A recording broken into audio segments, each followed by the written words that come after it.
Friends, இன்றைக்கி நம்ம தட்டை எப்படி செய்யுதுன்னு பார்க்கலாம். நம்ம வீடியோவில் ஆல்ரெடி தட்டை போட்டிருக்கோம். அது அரிசி மாவு வச்சு பண்ணியிருக்கிறது.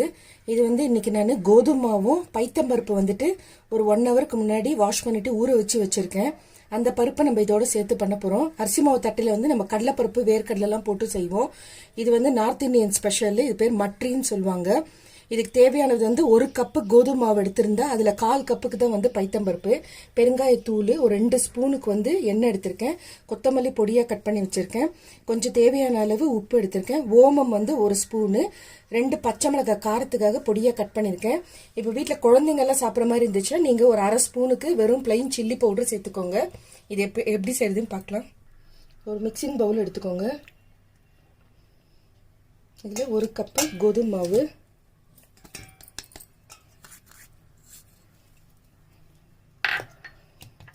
அது கூட 1/4 கப்புக்கு பைத்தம்பருப்பு எடுத்திருக்கேன், பாசிப்பருப்புன்னு சொல்லுவோம்.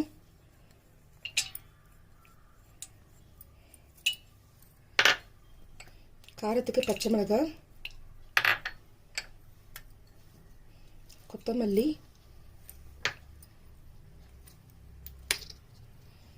ஒரு சிட்டிகைக்கு பெருங்காயத்தூள், இதோட 2 ஸ்பூனுக்கு ஆயில், ஓமம் கையில் கொட்டிட்டு கொஞ்சம் நல்லா இப்படி பண்ணுங்க. க்ரஷ் பண்ணும்போது அதுலேருந்து அந்த ஓமத்தோட ஃப்ளேவர் வரும். அப்படி போட்டு பண்ணும்போது தான் நல்லாயிருக்கும் வாசனை.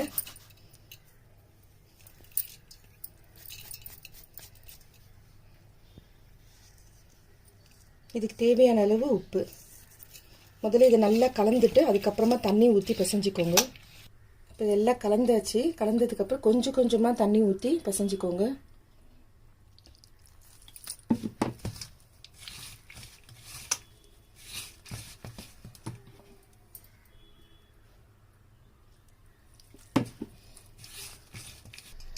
இப்போ நல்லா இந்த மாதிரி பிசைஞ்சாச்சு.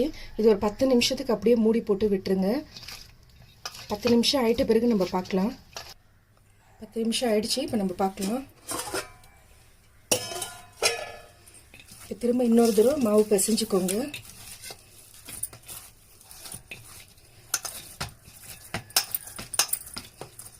இப்போ இந்த மாவு நான் 3 போர்ஷனாக பிரிச்சுக்கிறேன்.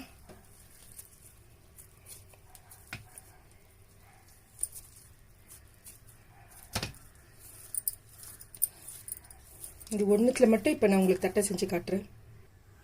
மாவு இந்த மாதிரி சப்பாத்தி கல்லில் வச்சு உருட்டிக்கிட்டு இந்த அளவுக்கு சின்ன சின்னதாக நம்ம எடுத்துக்கணும். ரொம்ப பெருசு எடுக்க வேண்டாம். இந்த மாதிரி நீங்கள் உருட்டிட்டு பண்ணும்போது உங்களுக்கு ஈஸியாக இருக்கும் பிச்சு எடுக்கிறதுக்கு. இப்போ இந்த மாதிரி எல்லாம் பிச்சு எடுத்தாச்சு. இதை திரும்ப கையில் வச்சுட்டு நல்ல பால் ஷேப்புக்கு எடுத்துன்னு வந்துடுங்க. இது நம்ம சப்பாத்தி கல்லில் வச்சு தான் நம்ம திரட்ட போகிறோம். தட்டை நம்ம பிளாஸ்டிக் கவரில் போட்டுட்டு ஒரு கிண்ணம் வச்சு அதை ப்ரெஸ் பண்ணி அந்த ஷேப் எடுத்தோம். இது கோதுமை மாவுன்றதுனால நம்ம சப்பாத்தி கல்லில் தான் வச்சு செய்ய போகிறோம். இந்த மாதிரி எல்லாத்தையும் செஞ்சு எடுத்துக்கோங்க. இப்போ இதெல்லாம் இந்த மாதிரி ரவுண்டு பிடிச்சாச்சு. இப்போ நம்ம திரட்டிக்கலாம். இதெல்லாம் திரும்ப இந்த கிண்ணத்திலே வச்சிடலாம் எல்லாத்தையும். இந்த கல் மேலே கையில் கொஞ்சமாக எண்ணெய் தடவிக்கோங்க. ஒரு தடவை தடவினா போதும் நீங்கள். ஏன்னா நம்ம மாவு போட்டு திரட்ட போகிறது இல்லை, அப்படியே கல்லில் செய்ய போகிறோம்.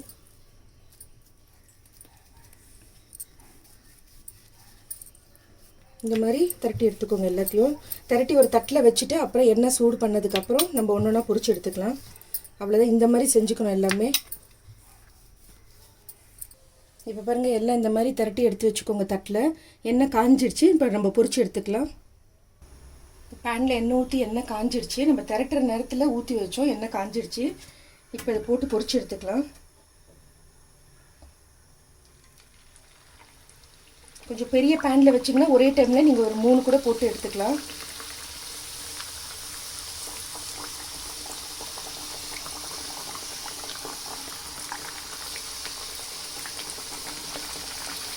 வேகட்டும்.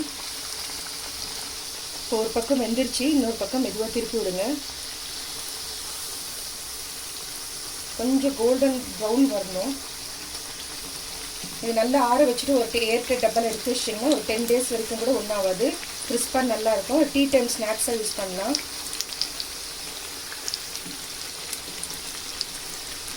இப்போ வெந்துருச்சு. உங்களுக்கு பாருங்கள் அந்த சலசலப்பெல்லாம் அடங்கிடுச்சு. இப்போ இந்த டைமை நம்ம எடுத்துடலாம். இப்போ நம்ம எடுத்துடலாம்.